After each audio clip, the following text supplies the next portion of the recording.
फरमाने मुस्तफा है ये कौले रसूल है, हुसैनो मिन्नी व अना मिनल हुसैन। इसके अंदर जो करने का काम है मुहर्रम के अंदर 10 मुहर्रम पर, एक तो ये कि इसमें रोज़ा मसनून है, रोज़ा रखना चाहिए। और दूसरा ये है कि इस दिन, ये भी एक सही रिवायत के अंदर आता है कि रसूलुल्लाह सल्लल्लाहु अलैहि वसल्लम ने फरमाया कि जो 10 मुहर्रम के दिन, आशूरे के दिन अपने अहलो अयाल के ऊपर वुसअत और फराखी करेगा, यानी खाने पीने के अंदर अपने घर के अंदर थोड़ा खर्च करेगा, तो अल्लाह जल्ल शानू पूरा साल उसके घर को वुसअत और फराखी नसीब फरमाएंगे। इस दिन जिसने अपने घर के अंदर फराखी की, यानी अच्छे तरीके से कोई अच्छा खाना घर के अंदर पकाना अपने अहलो अयाल, अपने लोगों के लिए, ये भी हदीस से साबित है।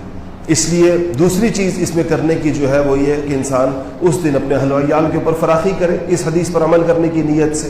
तो इस दिन में करने की जो चीज़ें हदीस से साबित हैं वो 2 हैं, एक रोज़ा रखना इस दिन का, और दूसरा अपने अहलो अयाल के ऊपर वुसअत करना, अपने उस दिन जो अपने खाने पीने के अंदर थोड़ी फराखी करना, कोई अच्छी चीज़ पकाना। तो उससे, और इस नीयत से रसूलुल्लाह सल्लल्लाहु अलैहि वसल्लम ने फरमाया कि जो ऐसे करेगा तो उसको अल्लाह जल्ल शानहू